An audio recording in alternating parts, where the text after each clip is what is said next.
ഗൗരവത്തോടെ ചോദിക്കാം. ദൈവത്തിൻ്റെ പുത്രനായ യേശുക്രിസ്തു ഭൂമിയിൽ ജീവിച്ചിരുന്നപ്പം 12 ശിഷ്യന്മാരെ തിരഞ്ഞെടുത്തു. അതിൽ പ്രധാനികളായിട്ടുള്ളവരെ പത്രോസ്, യോഹന്നാൻ, യാക്കോബ്, ഇവരെ 3 പേരും പ്രത്യേകമായിട്ട് ദൈവം സ്നേഹിക്കുന്നതായിട്ട് കാണാം. എന്നാൽ Peter was Jesus closest friend. പത്രോസിൻ്റെ സ്വഭാവം എടുത്തിയാട്ടമൊക്കെ ആണെങ്കിലും യേശുക്രിസ്തു പത്രോസിനെ ഒത്തിരി വിശ്വസിച്ചു. യോഹന്നാൻ ഹൃദയ ഇടിപ്പറിയുന്നവനാണ്. അത് വേറൊരു തലമാണ്, ഇമോഷണലി ദേ ആർ അറ്റാച്ച്ഡ്. പക്ഷെ പത്രോസിനെ ദൈവം അങ്ങേയറ്റം സ്നേഹിച്ചിട്ടുണ്ട്. ഈ പത്രോസ് ആക്ച്വലി ദൈവം തിരഞ്ഞെടുത്ത ഒരു ശിഷ്യന്. He was in the inner circle, ദൈവത്തിൻ്റെ അകത്തെ സർക്കിളിനകത്ത് 3 പേരെ തിരഞ്ഞെടുത്തു. Christ takes him to the mount of transfiguration to see the glory unveiled.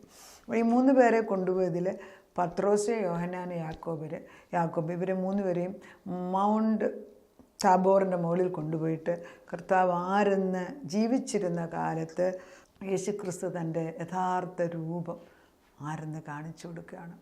അത് നമ്മൾ മനസ്സിലാക്കുമ്പോൾ നമ്മൾ പലപ്പോഴും സ്നേഹിക്കുന്ന ഒരു ഭാര്യ ഭർത്താവുണ്ടെങ്കിൽ ആദ്യകാലങ്ങളിൽ അവർ കല്യാണം കഴിക്കുന്നതിന് മുമ്പ് അവർ സംസാരിക്കുമ്പം ഭർത്താവ് അല്ലെങ്കിൽ ആ പുരുഷൻ്റെ ഏറ്റവും വലിയ ആഗ്രഹം ആ പുരുഷൻ ഈ സ്ത്രീയെ സ്നേഹിക്കുന്നു എന്ന് മനസ്സിലാക്കിക്കുകയാണ്. അതുപോലെ തന്നെ ആ സ്ത്രീയുടെ ഏറ്റവും വലിയ ആഗ്രഹം ഈ പുരുഷൻ എന്നെ മാത്രം സ്നേഹിക്കുന്നു എന്നറിയുകയാണ്. അതാണ് ഇൻറ്റിമസി. അപ്പോൾ ദൈവം നമ്മളെ അറിഞ്ഞിട്ടുണ്ടെന്നും അവൻ നമ്മളെ അറിയതന്നെയല്ല, എനിക്കവനെ അറിയാമെന്നുള്ളൊരു ബോധം വരുമ്പോഴാണ് കണക്ഷൻ കറക്റ്റാണ് ദൈവമായിട്ട്. ഇത് ആത്മീയ ഗോളമാണ് ഞാൻ പറയുന്നത്. അപ്പം ദൈവം പത്രോസിൻ്റെ പുറത്തെ സ്വഭാവം കണ്ടിട്ടല്ല തിരഞ്ഞെടുത്തത്. കർത്താവ് ഭൂമിയിലേക്ക് വന്നപ്പം എനിക്ക് തോന്നുന്നു ഉലകസ്ഥാപനത്തിന് മുമ്പേ തീരുമാനമെടുത്തതായിരിക്കണം പത്രോസാണ് ഈ സഭ പണിയാൻ പോകാൻ ദൈവം ഉപയോഗിക്കുന്ന ആൾ. പത്രോസ് എന്ന വ്യക്തിക്കല്ല, പത്രോസിലുള്ള ആ വ്യക്തിത്വത്തെയാണ് നമ്മൾ അതിൻ്റെ ആത്മാവിൻ്റെ പ്രവർത്തനം. അപ്പം Peter was taken to the Mount Tabor and Jesus is revealing himself, ഞാൻ ആര് എന്ന്. അതൊരു വലിയ അനുഗ്രഹ പദവിയല്ലേ, ആർക്കും കിട്ടാത്ത ഒരു പദവിയല്ലേ. അവർ മലയുടെ മുകളിൽ നിൽക്കുമ്പോൾ ദൈവത്തിൻ്റെ രൂപം മാറുകയാണ്, യഥാർത്ഥ രൂപം. സൂര്യൻ പ്രകാശിച്ച് നിൽക്കുന്നതിലും മനോഹരമായിട്ട് നിന്നിട്ട് അവൻ്റെ വസ്ത്രം ഒരു മനുഷ്യൻ അലക്കിയാൽ അത്രയും വെളുത്ത് വരത്തില്ല, അതുപോലെ തേജസ്കരിച്ച് നിൽക്കുന്ന വെള്ള വസ്ത്രത്തിൽ ദൈവം യേശുക്രിസ്തു മുമ്പിൽ നിൽക്കുകയാണ്. കൂടാതെ മോശയും ഏലിയാവും യേശുവിനോടുകൂടെ സംസാരിക്കുന്നത് ഇവർ 3 പേരും കാണുന്നുണ്ട്. അത് കാണുമ്പോഴാണ് ഇവർ കമന്ന് വീഴാണ്. അത് കഴിഞ്ഞിട്ട് ഒരു ശബ്ദം ഇവർ കേൾക്കുന്നു, ഇവൻ എൻ്റെ പ്രിയപുത്രൻ, ഇവനിൽ ഞാൻ പ്രസാദിച്ചിരിക്കുന്നു, ഇവൻ്റെ ശബ്ദം കേൾക്കുക എന്ന്. അത് കഴിയുന്നുണ്ട് പത്രോസ് പറയണം, നമുക്ക് താഴോട്ട് പോകണ്ട, നമുക്കിവിടെ കൂടാരം ഉണ്ടാക്കാം, 3 കുടിൽ ഞാൻ ഉണ്ടാക്കിത്തരാം, 1 യേശുവിന്, 1 മോശയ്ക്ക്, 1 ഏലിയാവിന്. ഇത് 3 പേർക്കും വേണ്ടി 3 പേരെ നമ്മൾ കണ്ടില്ലേ. എന്നാൽ പിന്നെ ഇവിടെ ഒരു ആലയം അങ്ങ് ഉണ്ടാക്കാം. അതാണ് അവരിവിടെ താമസിക്കട്ടെ, ആളുകൾ ഈ മലയുടെ മുകളിലോട്ട് കയറും. യേശു ക്രിസ്തു അനുവദിക്കുന്നില്ല. യേശു പത്രോസിനോട് പറയുന്നു, 3 പേരോടും പറഞ്ഞു, എൻ്റെ ഉയർപ്പ് വരെ നിങ്ങൾ ഈ കാര്യം ആരോടും പറയണ്ട. അത് ആ സ്നേഹബന്ധമാണ്. അവർ പറഞ്ഞില്ല, ആ ബന്ധം, അങ്ങനെ ഒരു ബന്ധം യേശുവിനോട് നമുക്കുണ്ടോ? അല്പനേരം ഒന്ന് ചിന്തിച്ച് നോക്ക്. ഞാൻ എൻ്റെ യേശുവിനെ യഥാർത്ഥത്തിൽ അറിയുന്നുണ്ട്. പല കാര്യം അവൻ പറയുന്നത്, ചിലതിപ്പം പറയണ്ടെന്ന് പറയും, ചില പ്രയാസങ്ങൾ വരാൻ പോകുന്നത് വെച്ച് പ്രാർത്ഥിക്കാൻ പറയും, ചില ദൈവം പറയും ആ വ്യക്തിയോട് ചെന്ന് പറയാൻ പറയും.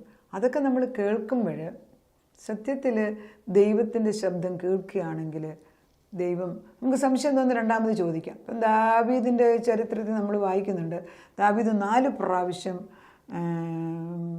യുദ്ധത്തിന് പോകണമെന്ന് ദൈവത്തോട് ചോദിക്കുന്നുണ്ട്. 4 പ്രാവശ്യം ചോദിച്ചു കഴിഞ്ഞിട്ടാണ് ദാവീദ് ആക്ഷൻസ് എടുക്കുന്നത്. അങ്ങനെയാണെങ്കിൽ അത് പഴയ നിയമം. പുതിയ നിയമത്തിൽ നമ്മൾ എന്തുമാത്രം ദൈവത്തിൻ്റെ അടുക്കൽ പരിശുദ്ധാത്മ നമ്മുടെ ഉള്ളിലുണ്ട്.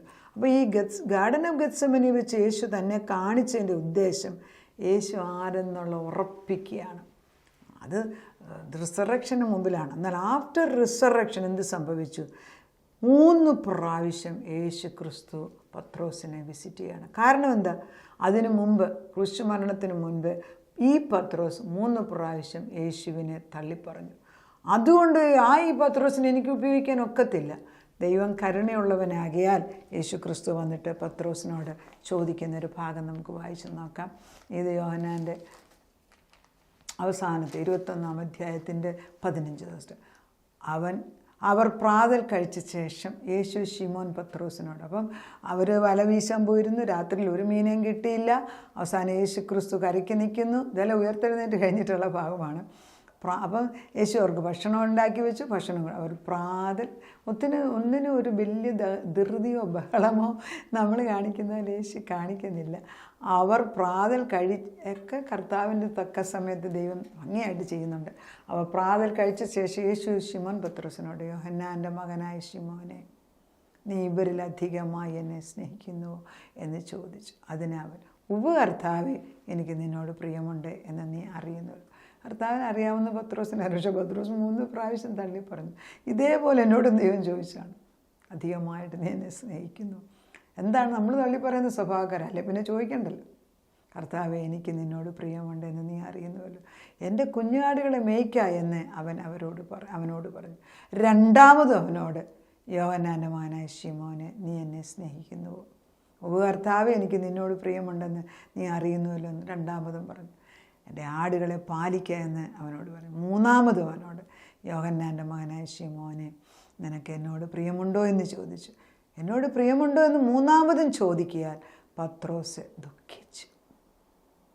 കർത്താവേ, നീ സകലതും അറിയുന്നു, എനിക്ക് നിന്നോട് പ്രിയമുണ്ടെന്ന് നീ അറിയുന്നു എന്ന് അവനോട്. യേശു അവനോട്, എൻ്റെ ആടുകളെ മേയ്ക്കുക. ആമേൻ ആമേൻ ഞാൻ നിന്നോട് പറയുന്നു. അത് വേണ്ട, അതിൻ്റെ ആവശ്യമില്ല, ഇത്ര മതി. അപ്പം 3 പ്രാവശ്യം പറഞ്ഞിട്ട് യേശു ക്രിസ്തു വീണ്ടും പുനഃസ്ഥാപിക്കുകയാണ്. നമ്മൾ ദൈവത്തോട് ചോദിക്കുന്നതല്ല, ഇവിടെ ദൈവം നമ്മളോട് ചോദിക്കുന്നു. എത്ര പ്രാവശ്യം നമ്മളോട് ദൈവം ചോദിക്കുന്നുണ്ട്. നമ്മൾ അങ്ങോട്ട് ചോദിക്കുന്നത് നമുക്ക് മനസ്സിലാകും. പക്ഷേ യേശു എത്ര പ്രാവശ്യം എന്നോട് ചോദിക്കുന്നു, നിങ്ങളോട് ചോദിക്കുന്നു. അവിടെയാണ് പ്രശ്നം. Ask God, is he talking to you? ആ ദൈവവുമായിട്ടുള്ള ഉറ്റബന്ധം ഇല്ലെങ്കിൽ സ്ഥാപിക്കണമെന്ന് ദൈവത്തിന് നിർബന്ധമാണ്. ജീസസ് പത്രോസിനെ ബലപ്പെടുത്തിയെങ്കിൽ, വഴിതെറ്റി ദൈവത്തിനെ 3 പ്രാവശ്യം തള്ളിപ്പറഞ്ഞെങ്കിൽ 3 പ്രാവശ്യം തിരിച്ച് ചോദിച്ചതിൻ്റെ അർത്ഥം എന്തുവാ? 3 പ്രാവശ്യം ബലപ്പെടുത്തുകയാണ്. ഇനി ഒരു പ്രാവശ്യം ഇങ്ങനെ സംഭവിക്കരുത്. അത് എത്ര ക്ഷമയോടുകൂടിയാണ് യേശു പഠിപ്പിക്കുന്നത്. നമുക്ക് ആ ക്ഷമയുണ്ടോ? നമ്മൾ ഉദ്ദേശിക്കുന്ന കാര്യം നടന്നില്ല എങ്കിൽ ഉടനെ നമ്മുടെ ഹൃദയത്തിൽ ഒരു നീരസം, ഒരു ദേഷ്യം, ഒരു വേണ്ടാത്ത ചിന്തകളെല്ലാം കയറി വരുന്നില്ലേ? നമ്മൾ ഉദ്ദേശിക്കുന്ന കാര്യം നടക്കാതെ എത്ര ശ്രമിച്ചാലും നമ്മളിലുള്ള ജഡം, അതിന് ശക്തിയുണ്ട്. ഞാൻ പലപ്പോഴും അതുകൊണ്ടാണ് ഈ ജോൺ അനീസിയൊക്കെയൊക്കെ അവർ പറയുന്നത്, പ്രസംഗിക്കുമ്പോൾ അവർ പറയുന്നത് കേൾക്കാറുണ്ട്, 15 ദിവസത്തിനകം എന്തെങ്കിലും കഷ്ടമോ പ്രയാസമോ ഒന്നുമില്ല അവർ ദൈവത്തോട് ചോദിക്കും, ദൈവമേ നീ എന്നെ മറന്നോന്ന്. കാരണം പ്രശ്നമുണ്ടെങ്കിൽ യേശുവിൻ്റെ അടുക്കൽ അടുത്ത് ഓടിച്ചെല്ലത്തുള്ളൂ. ഒത്തിരി ദുഃഖം ഉണ്ടെങ്കിൽ ഒരു ആഹ്ലാദം അത് കഴിഞ്ഞ് പോയി. യേശുവിനോട് നന്ദി പറയാൻ പോലും നമ്മൾ മറന്നുപോകും. ആരെയും കുറ്റമല്ല, മനുഷ്യ സ്വഭാവം.